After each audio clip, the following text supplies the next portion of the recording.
तर आता आपण आलेलं किड्स रूममध्ये. तर मागे मागं तुम्ही बघू शकता हे आपलं वॉर्डरोब आहे. हाईट आहे ही 7 फीट आणि विड्थ आहे 7 फीट आणि वरचा जो लॉफ्ट आहे हा 10 बाय 2 फुटाचा हा लॉफ्ट आहे. आता ह्या वॉर्डरोबमध्ये काय, ह्या वॉर्डरोबमध्ये थोडंसं आपण वेगळं केलेलं आहे. वेगळं म्हणजे काय की आता ह्याच्यामध्ये 2 ट्रॅक दिलेले आहेत आपण. तर हा डबल डोअर इथं आले. त्याच्यानंतर ह्याच्या मागे तुम्ही बघाल तर इथे अगेन आपण एक हिडन डोअर दिलेला आहे. ह्या हिडन डोअरमध्ये आपण इथं मिरर दिलेला आहे. तर हा जो मिररचा डोअर आहे हा टू अँड फ्रो होतो. तुम्ही राईट हँड साईडला घ्या किंवा तुम्ही लेफ्ट हँड साईडला घ्या. आणि त्याच्यानंतर तुम्ही इथं बाजूला बघाल तर इथे आपण एक स्लॅडर दिलेला आहे.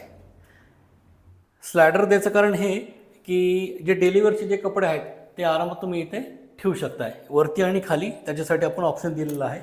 आणि मधला हा जो कप्पा आहे हे कॉस्मेटिकसाठी दिलेला आहे. कारण का इथे आपल्याला मिरर आलेला आहे. मिरर तर तुम्ही टू अँड फ्रो कुठेही करू शकताय, पण मग कॉस्मेटिक्स ठेवणार कुठं, तर कॉस्मेटिकसाठी आपण इथे ऑप्शन दिलेला आहे. त्याच्यानंतर ह्याचे आतले जर तुम्ही कप्पे बघाल तर हे सगळं कस्टमायझेशन केलेलं आहे. ज्याची क्लायंटची रिक्वायरमेंट आहे त्या अकॉर्डिंगली आपण हे कप्पे वगैरे त्यांना मांडून देतो. त्यानंतर इथं आपण डेस्क घेतलेला आहे आणि आत आपण एक बुक शेल्फ इथे दिलेला आहे.